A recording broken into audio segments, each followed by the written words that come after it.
जय हिंद, जय जवान, जय किसान। देश के सभी क्रांतिकारी नौजवान साथियों को इलाहाबाद की धरती से राजेश्वर यादव का प्रणाम। मेरे नौजवान साथियों, आज कोरोना जैसे महामारी से लड़ते हुए आज देश के किसानों को 3 महीने हो चुके हैं। सरकार तो लड़ रही है, लेकिन सरकार अपना इनकम ऑफ सोर्स वह टैक्स बढ़ा के पूरा कर लेगी। लेकिन आज जो हमारे देश का किसान है, जो हमारे देश का मजदूर है, वह अपना इनकम एंड सोर्स कहां से बढ़ाने का काम करेगा। आज मैं आप लोगों को बताना चाहता हूं कि आखिर हमारे देश का जो किसान है, वह हमारे देश का जो मजदूर है, वो आत्महत्या करने पे मजबूर क्यों होता है। आप देख रहे होंगे कि हमारे हाथ में ये सब्जियां हैं, जिसमें कि तमाम सब्जियां हैं, तमाम प्रकार की सब्जियां दिखाई दे रही हैं आपको। आज यह सब्जियां पूरी तरीके से जो है वह खेतों में सड़ रही हैं, लेकिन जो हमारे देश की सरकारें हैं वह फायदा किसको पहुंचा रही हैं? जो लोग इस देश को लूट करके इस देश को लुटिया डुबोने वाले लोग हैं, जो इस देश को बर्बाद कर रहे हैं, वो चाहे नीरव मोदी हो, चाहे ललित मोदी हो, चाहे मेहुल चौकसी हो, चाहे विक्रम कोठारी हो और चाहे विजय माल्या हो, जो लोग देश के पैसे को लूट करके दुनिया में जाकर के सटल होने का काम कर रहा है, केवल सीधे उनको फायदा पहुंचाया जा रहा है। और जो हमारे देश का किसान है, जो हमारे देश का मजदूर है, जो भारत के रीढ़ कहा जाता है, जो इस देश का रीढ़ है, उस रीढ़ को पूरी तरीके से ये सरकारें तोड़ने का काम कर रही है, किसानों को विकलांग बनाने का काम कर रही है। आज आपने देखा होगा कि जिस तरीके से तमाम टेलीविजन चैनल के लोग, तमाम मीडिया के लोग ये कहा करते थे कि अडानी को लगा हजारों करोड़ का घाटा, अंबानी को लगा लाखों करोड़ का घाटा, लेकिन उन्होंने ये कभी नहीं दिखाया कि इस देश के अंदर रहने वाला जो किसान है, जिसके बदौलत की इस देश की 138 करोड़ आबादी 2 जून की रोटी खाती है और उसको जो है निवाला जाने के लिए ये सब्जी मिलती है, आखिर उस किसान की हालत क्या है? जो इस देश को जिंदा रखने का काम कर रहा है, उसकी हालत क्या है? आज इस लॉकडाउन में मैं आपको बता दूं कि जो भी किसान थे, वह सारे लोग इस सब्जी की खेती करने के लिए बैंकों से ऋण लिए थे, जिसको केसीसी कहा जाता था। वह बैंकों का ऋण ले करके अपने खेतों की खेती की थी।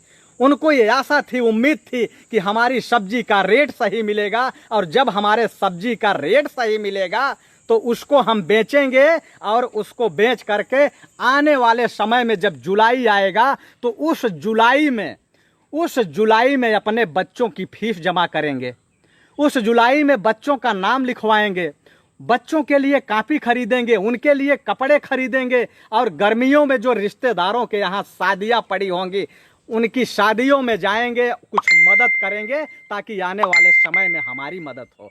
लेकिन ये सरकारें पूरी तरीके से, आज आपने देखा होगा कि आज़ादी के 72 साल हो चुके हैं। इन 72 सालों में केवल पूंजीपति लोग जो हैं, उन्हीं के दिन, और वही आज़ाद हैं, उन्हीं के दिन लौटे हैं। लेकिन जो हमारे देश का किसान है, जो हमारे देश का मजदूर है, जो इस देश के रीढ़ की हड्डी है, उसको पूरी तरीके से खत्म कर दिया गया है, क्योंकि यह जो है किसान को महज केवल जो है सब्जी उत्पादक, अन्न उत्पादक बना करके छोड़ दिया गया है। वह जो है अन्न तो पैदा करता है, लेकिन अपनी जरूरत नहीं पूरी कर पाता। सब्जी तो पैदा करता है, लेकिन वो अपनी जरूरत को नहीं पूरी कर पाता। और जितने भी साथी देख रहे हैं, मैं सभी साथियों से एक बार गुजारिश करूंगा कि आप लोग इस वीडियो को शेयर करते रहें। उसके बाद मैं अंधभगत आए हैं, उन अंधभक्तों की आज तो ऐसी धुलाई करूंगा कि शायद वो कल्पना नहीं करेंगे, क्योंकि ये जो गंध भक्त हैं, ये फर्जी आईडी बनाते हैं और फर्जी आईडी बना करके लोगों को गाली देते हैं।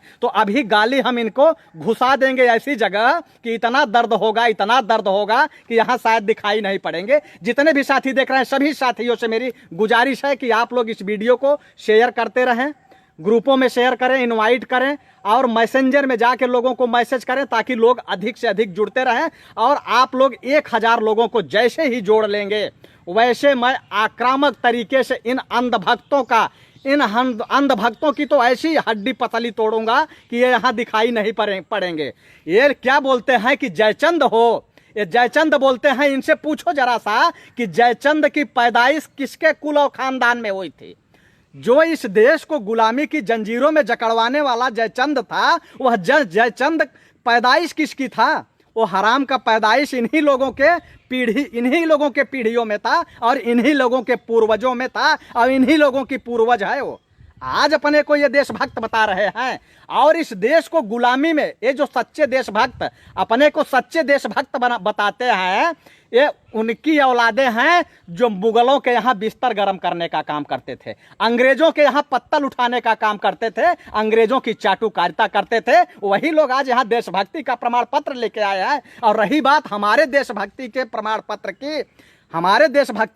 पत्र की, तो वह जाके ले लें, रेजांगला के युद्ध को पढ़ लो जा करके, कि वहां देख लो कि तुम्हारे जो है वो बाप दादा वहां जा करके इस देश को नहीं बचाए थे। वो हमारे जाबाज सिपाही जो हमारे कुल खानदान में पैदा हुए थे, वो किसानों के बेटे थे, मजदूरों के बेटे थे, और जिन्होंने कि रेजांगला में जाके 120 हीरों ने अपनी शहादत दे करके चीन को धक्का मार के पीछे भगाने का काम किया था। और जिसका कि आज तुम्हारे अब्बू, जो कि तुम्हारे आज जो है, जो तुम्हारे आका हैं, वो तुम्हारे आका जहां बिरयानी खाने गए थे पाकिस्तान में, वो चीन को धकेलने का काम नहीं किए थे, चीन को पीछे भगाने का काम नहीं किए। उन 120 रणबांकुरों ने हथियार उठा करके चीन को पीछे भगाने का काम किया था। और तुम लोग तो ऐसे हो कि पाकिस्तान की मुखबिरी करते हो और आतंकियों को हथियार सप्लाई करते हो। आज़ादी के पहले तुमने मुगलों के यहाँ मुखबिरी किया और अंग्रेजों के यहाँ मुखबिरी किया, डचों के यहाँ मुखबिरी किया, फ्रांसीसियों के यहाँ मुखबिरी किया, और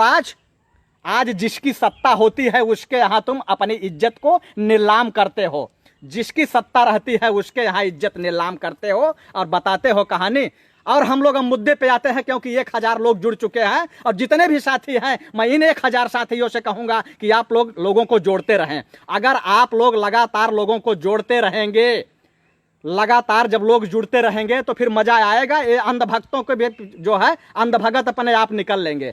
आज देखिए जिस तरीके से हमारे देश का जो सांसद होता है, जो विधायक होता है, जब वो गांव में आते हैं, जब चुनाव आता है तो क्या कहते हैं कि हम भी किसान के बेटे हैं। उनसे कभी पूछो कि आज जो है इस तुरई का रेट क्या है, इस भिंडी का रेट क्या है, इस लौकी का रेट क्या है, इस करेले का रेट क्या है, जरा सा पूछिए उनसे, उनको पता नहीं है। आखिर मैं ये कहना चाह रहा हूं कि जब देश के अरबपतियों का अगर एक साबुन की टिकिया बनती है, एक माचिस की डिब्बी बनती है, तो उसका रेट तय होता है। लेकिन इन्होंने कहा कि हमने तो गेहूं का एमएसपी तय कर दिया, चने का एमएसपी तय कर दिया, मटर का एमएसपी तय कर दिया, लेकिन वह भी अपने रेट में नहीं बिक रहा है। तो मैं ये पूछता हूं कि इनकी आज़ादी के 72 साल हो चुके हैं, इन्होंने भिंडी का एमएसपी रेट तय किया है कि ये बाजार में क्या रेट बिकेगी? इन्होंने इस तुरई का रेट तय किया है, एमएसपी तय है कि ये क्या रेट बिकेगी? इन्होंने इस लौकी का रेट तय किया है कि ये लौकी मार्केट में क्या रेट बिकेगी? आज मैं आपको बता रहा हूं कि इसको 2 रुपए किलो कोई पूछने वाला नहीं है, 2 रुपए किलो कोई पूछने वाला नहीं है। और इसको भी 2 रुपए किलो कोई पूछने वाला नहीं है, और इसको कोई फ्री में नहीं ले जाने वाला है, इसको कोई फ्री में नहीं ले जाने वाला है। तो मैं ये कहना चाहता हूं कि जो देश के पूंजीपति हैं वो कहते हैं कि हमारी फैक्ट्री घाटे में जा रही है, और जब उनकी फैक्ट्री घाटे में जाती है तो उनका ऋण माफ हो जाता है। लेकिन जब किसान की खेती घाटे में जा रही है तो इसका ऋण क्यों नहीं माफ होता? बैंक वाले आते हैं, उसके खेत में लाल झंडी गाड़ना शुरू कर देते हैं, कहते हैं तुम्हारी जमीनें नीलाम हो जाएंगी।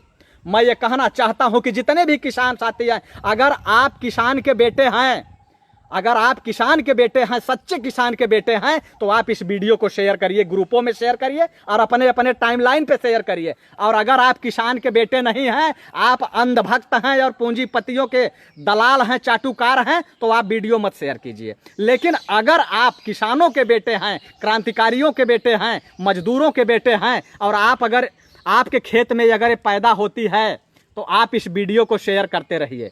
जितने भी नेता आते हैं, जब चुनाव आता है तो कहते हैं हम भी किसान के बेटे हैं। तो मैं ये कहूँगा कि जब भी अगर आपके क्षेत्र में कोई सांसद आए, कोई विधायक आए, तो इसका माला बना के उसके गले में डाल देना।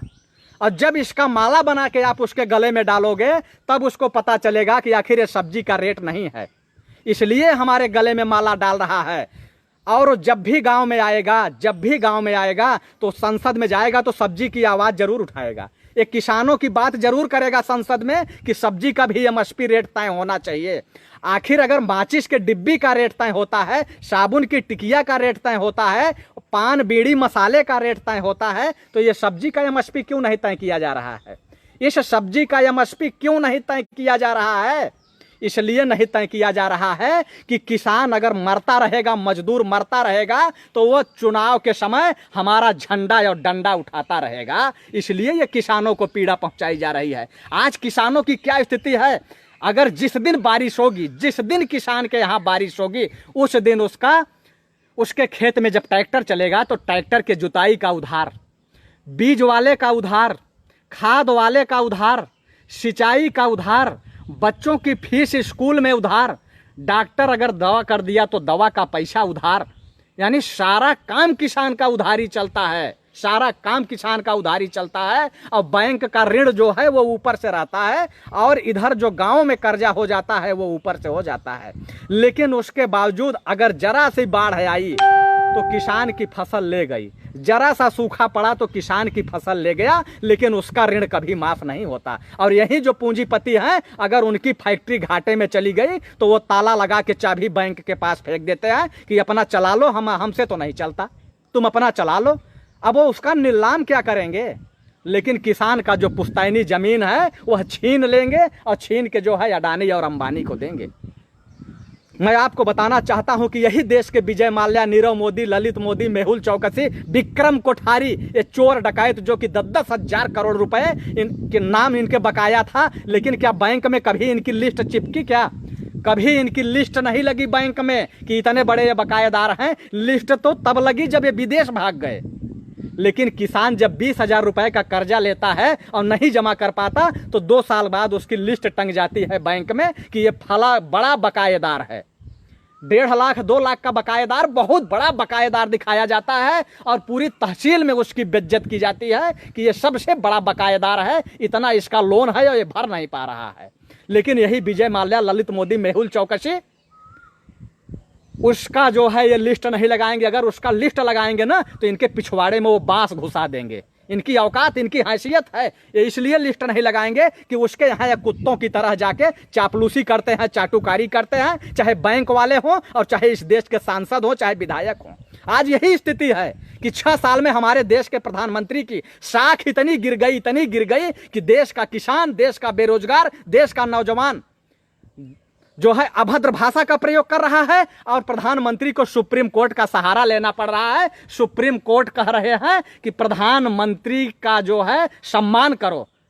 मैं माननीय सुप्रीम कोर्ट से यह कहना चाहता हूं कि इसमें सुप्रीम कोर्ट के दायरे से यह बाहर है, क्योंकि प्रधानमंत्री को जो बनाया है वह देश की जनता ने बनाया है, सुप्रीम कोर्ट नहीं बनाया है। सुप्रीम कोर्ट, माननीय सुप्रीम कोर्ट का जो काम है वो अपना काम करें, माननीय सुप्रीम कोर्ट का जितना काम है वो अपना काम करें, और देश की जनता ने पीएम को बनाया है, वह सम्मान देगी कि अपमान करेगी? ये जनता का अपमान करेंगी, जनता इनका सम्मान देगी। ये जनता को लाठियों से पिटवाएंगे गरीबों को, और वो गरीब इनका सम्मान करेंगे। ये किसानों को जो है फांसी लगाने पे मजबूर करेंगे और किसान इनका सम्मान करेगा। किसान ने सम्मान तो किया, अब इतना बड़ा सम्मान किया, इनको इतना बड़ा जनादेश दिया कि इनको पूर्ण बहुमत में सत्ता में लाया। लेकिन इन्होंने किसानों के साथ और मजदूरों के साथ जब धोखा किया तो क्या सुप्रीम कोर्ट ने कहा, माननीय सुप्रीम कोर्ट ने एक बार भी कहा कि आपने जो वायदे किए थे वायदे पूरे करो? आपने एक बार भी नहीं कहा कि प्रधानमंत्री जी आपने जितना भी वायदा किया था अपना वायदा क्यों नहीं पूरा कर रहे हो, पूरा करो उसे। लेकिन आप कह रहे हो आम जनता से कि प्रधानमंत्री का सम्मान करो। प्रधानमंत्री के ऊपर तो 420 का मुकदमा होना चाहिए, प्रधानमंत्री के ऊपर 420 का मुकदमा कायम होना चाहिए, क्योंकि इन्होंने जनता का अपमान किया है और जनता के साथ झूठ बोला है। कोई भी आदमी अगर झूठ बोलता है तो उसके खिलाफ 420 का मुकदमा हो जाता है। और देश के सांसद, देश का विधायक और प्रधानमंत्री ये जनता के साथ जब झूठ बोलते हैं, ये लोकतंत्र का हनन करते हैं, तो इनके ऊपर आखिर मुकदमा क्यों नहीं होता? तब उस समय माननीय सुप्रीम कोर्ट क्यों नहीं संज्ञान में लेते? संज्ञान में लेना चाहिए सुप्रीम कोर्ट को, लेकिन उस समय संज्ञान में नहीं लेंगे। और जो पूर्व जजेज हैं, जो रिटायर हुए हैं, वो बताते भी हैं कि आज की अदालतें जो हैं वो न्याय के मंदिर नहीं रह गए हैं, क्योंकि अदालत में, न्यायालय में जाता कौन है? गरीब आदमी जाता है, किसान जाता है, मजदूर जाता है। जब उसको यहाँ प्रताड़ित किया जाता है, उसके मौलिक अधिकारों का हनन किया जाता है, तो वो लोग अदालत में जाते हैं और अदालत में उनको क्या न्याय मिलेगा? अदालत का जो वकील होता है, सुप्रीम कोर्ट के अंदर 20-20 लाख रुपए फीस ली जाती है, हाई कोर्ट के अंदर 50-50 हजार रुपए फीस ली जाती है। तो वह गरीब आदमी 50 हजार रुपए फीस देगा, उसको अदालत में न्याय मिलेगी? कभी न्याय नहीं मिलेगी। और न तो न्याय की उम्मीद करना, न्याय की उम्मीद मत करिएगा। न्याय की उम्मीद तब होगी जब आप सड़क पे आएंगे, आप आंदोलन करेंगे, जो आपको संवैधानिक अधिकार है। आप लोग बाबा साहब को याद कीजिए, आप लोग डॉक्टर भीमराव अंबेडकर बाबा साहब को याद कीजिए। बाबा साहब ने आपको जो हक और अधिकार दिया है, आप उस हक और अधिकार पे लड़िए। लेकिन आप हक और अधिकार पे नहीं लड़ते। इस देश का जो एक एक नौजवान है, जो किसान है, वो अपने हक और अधिकार की बात नहीं करता। अगर वो राजनीति में आता है तो सारे के सारे लोग केवल सीएम बनना चाहते हैं, मुख्यमंत्री बनना चाहते हैं, प्रधानमंत्री बनना चाहते हैं, सांसद और विधायक बनना चाहते हैं। तो सांसद और विधायक बनने की लालच से जो आएगा वो देश के अंदर बदलाव नहीं कर सकता। देश के अंदर तो बदलाव तब होगा जब आप निस्वार्थ सेवा से आएंगे। मैं सोशल मीडिया पे जब आता हूँ, स्पीच देता हूँ ना, तो मेरी जो स्पीच ये लाखों लोगों तक पहुँचती है। ये आप लोगों के बदौलत इसलिए पहुँचती है ना कि मैं निस्वार्थ भाव से आवाज़ उठाता हूँ। मुझे लोभ है और लालच नहीं है सत्ता का। अब मुझे यह पता भी है कि चाहे समाजवादी पार्टी हो, चाहे बहुजन समाज पार्टी हो, चाहे आरजेडी हो, चाहे जेडीयू हो, ये सारे के सारे लोग ये अरबपतियों को ही पार्टी में रखना चाहते हैं और अरबपतियों को ही सांसद और विधायक बनाना चाहते हैं, क्योंकि उनको मोटी रकम मिलती है, फंडिंग होती है। और आपके नाम पर केवल गुमराह करके ये वोट लेते हैं, आपकी आवाज़ नहीं उठाते। या आप बता दीजिए कि ये लोग सत्ता में रहे हों तो कभी दलितों के लिए, पिछड़ों के लिए, ओबीसी के लिए, किसानों के लिए, मजदूरों के लिए कोई आवाज़ उठाया हो? कोई आवाज़ नहीं उठाता है। आवाज़ इसलिए नहीं उठाते हैं क्योंकि किसान का बेटा, मजदूर का बेटा संसद के अंदर नहीं जाता है। और जब जब किसानों ने संसद के अंदर पहुँचे हैं, वो चाहे देवी लाल रहे हों, चाहे बंसी लाल रहे हों, चाहे चौधरी चरण सिंह रहे हों, जब जब ये लोग पहुंचे हैं संसद के अंदर तो कोई न कोई किसानों के लिए और मजदूरों के लिए काम किए हैं और बदलाव हुआ है। लेकिन आज जितनी भी पार्टियां हैं वो सारे के सारे लोग, उनको टिकट देने के लिए क्या चाहिए कि किसके पास 10 गाड़ियों का काफिला है और कौन 1000 करोड़ का मालिक है। जो 1000 करोड़ का मालिक होगा ना, वो कम से कम जो 1000 करोड़ का मालिक होगा वो 10,000 करोड़ गरीबों का गला घोंटा होगा, उनके हक और अधिकार को मारा होगा, तब जाके इकट्ठा कर लिया होगा। नहीं तो जितने भी साथी हैं, मैं सभी साथियों से ये पूछना चाहता हूं कि क्या जीवन में आप 1 करोड़ कमा सकते हैं मेहनत करके, परिश्रम करके? अगर कमा सकते हैं तो आप बताइए कि कोई भी आदमी परिश्रम करके, मेहनत करके क्या 1 करोड़ कमा सकता है? तो 1000 करोड़ की प्रॉपर्टी इकट्ठा करने वाले लोग डकैती डालते हैं, वो सरकारी ठेका लेते हैं, टेंडर लेते हैं, अवैध खनन करते हैं। वो चाहे नदियों में अवैध खनन करते हो, चाहे पहाड़ों पे अवैध खनन करते हो, और चाहे जनता के टैक्स की जो योजनाएं आते हैं ना, वो ठेकेदारी के माध्यम से वो लूटते हैं। आधा लूटते हैं और आधा ये सांसदों के यहाँ और विधायकों के यहाँ और ये जो बड़ी बड़ी पार्टियां हैं इनके यहाँ पहुँचाते हैं। सच्चाई बड़ी कड़वी होती है। अगर आप सच्चाई बोलेंगे ना तो आप जिस पार्टी को सपोर्ट करते हैं वही लोग आपका थोबड़ा बिगाड़ देंगे अगर आप कार्यालय में इनसे मिलने जाएंगे तो ये जितने भी पार्टी लोग हैं, ये सारे के सारे लोगों की यही स्थिति है। यह लोग जो है, आप लोगों को ये कभी नहीं चाहते हैं कि इस देश के अंदर से गरीबी खत्म हो। ये चाहते यह है कि अगर देश के अंदर से गरीबी खत्म हो जाएगी तो जो हमारे झंडा या डंडा उठाते हैं चुनाव में, जो हमारे लिए भीड़ आती है, ये कहाँ से आएगी? आप बता दीजिए कि इनके चुनाव में एक भी इनकी भीड़ में कोई अरबपति आदमी जाता हो या कोई नौकरी करने वाला आदमी जाता हो? एक भी आदमी नहीं जाता है। कौन जाता है? किसान जाता है, मजदूर जाता है, गरीब जाता है, बेरोजगार नौजवान जाता है कि पुरानी सरकार बदलेगी, नई सरकार आएगी और हमारी आशा और उम्मीदों पर खरा उतरेगी, हमारा भी दिन बदलेगा, हमें नौकरी मिलेगी। इसलिए बड़ी आशा और उम्मीद के साथ लगता है और ये चाहते हैं कि इनको हमेशा गरीब बना के रखो। आज जो सब्जी की कीमत है पता है कि 2 रुपए किलो बिक रही है, 2 रुपए किलो। और जो ये गाय और भैंस का दूध है ये 15 रुपए लीटर बिक रहा है, 15 रुपए लीटर। और मैं ये कहना चाहता हूँ, ये जो गोबर भक्त, अंध भक्त यहाँ दिखाई दे रहे हैं, अगर ये निकल लें, चंद मिनट में निकल लें, और जितने भी साथी हैं मैं आपसे गुजारिश करूंगा कि आप लोग एक बार वीडियो शेयर कर दीजिए। आप लोग वीडियो पे क्लिक करिए, वीडियो को जैसे ही क्लिक करेंगे आपके बाएं साइड में देखेंगे तो वीडियो के नीचे शेयर लिखा होगा और उस शेयर के ऑप्शन को दबाइए और जैसे ही शेयर के ऑप्शन को दबाएंगे आपके दाहिने तरफ लास्ट में 3 मुंडी बनी है, 3 मुंडी, और उस 3 मुंडी पे जाके क्लिक करें और ग्रुप आएगा, ग्रुपों में शेयर करें। ग्रुपों में शेयर करते रहें, क्योंकि आप लोग अगर बोल नहीं सकते हो ना तो कम से कम शेयर तो कर दो, लेकिन आप लोग शेयर भी करना नहीं चाहते हो। आप लोग डरते हो क्योंकि आपके बगल में जो सामंतवादी है, आप लोगों को डर लगता है उन सामंतवादियों से। मैं डरने वाले में नहीं हूं और इन अंधभक्तों का, गोबर भक्तों का मैं इनको खुला चैलेंज करता हूं कि ये अंधभक्त, गंध भक्त और गोबर भक्त, इनका जो भी प्रवक्ता हो, वो चाहे संबित पात्रा हो और चाहे अभी जो सपा से निकल के गया है, जिसको अपने मंत्री का नाम तक नहीं पता है, मंत्री का नाम नहीं पता है, ट्रिलियन के जीरो का पता नहीं है, मैं उनको खुला चैलेंज करता हूं कि अगर किसी दिन चाहें तो ये इस पे बहस कर सकते हैं, इस पर बहस कर सकते हैं, इस पर, इस सब्जी पर। और आने वाले समय में मैं आप लोगों को खुला चैलेंज करता हूं कि अगर आप लोग अपनी आवाज़ को अगर उठाते रहे आप लोग, तो आने वाले समय में मैं चैलेंज करता हूं कि आपके सामान का एमएसपी तय होगा। इनकी औकात नहीं है, इनकी हैसियत नहीं है कि आपके एमएसपी को ये तय न करें।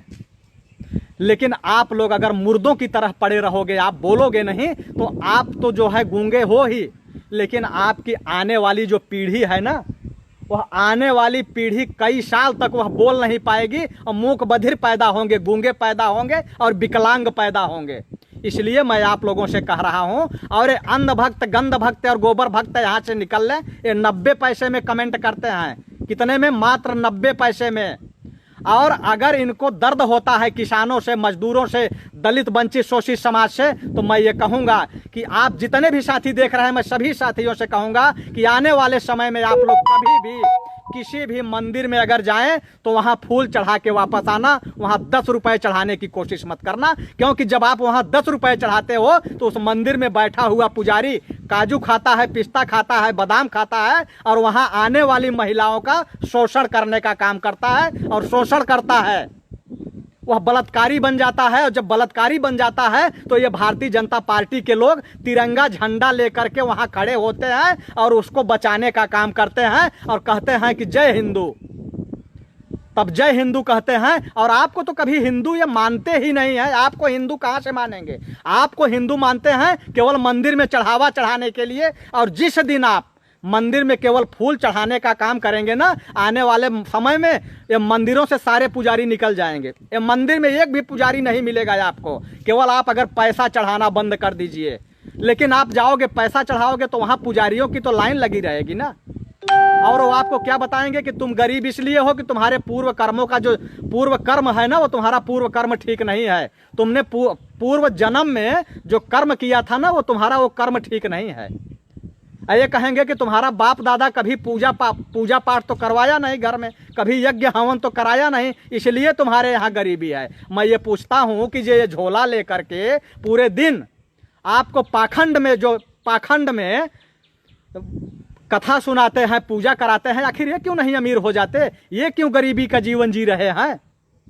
लेकिन मैं आप लोगों से ये कहना चाहता हूं कि जितने भी देश के किसान हैं, जितने भी देश के मजदूर हैं, जो भी किसानों के बेटे हैं, जो भी मजदूरों के बेटे हैं, आप लोग आवाज़ उठाइए और आवाज़ बनिए, क्योंकि जितनी भी विपक्षी में राजनीतिक पार्टियां हैं, ये न आपकी आवाज़ बन पाएंगे और न आपके लिए ये काम करेंगे। इनका केवल सत्ता से मतलब है या तो विपक्ष से मतलब है। अगर ये विपक्ष में भी बैठे रहेंगे तब भी इनकी रोटी चलती रहती है, क्योंकि अरबपतियों के द्वारा इनके घरों में चंदा पहुंचता रहता है।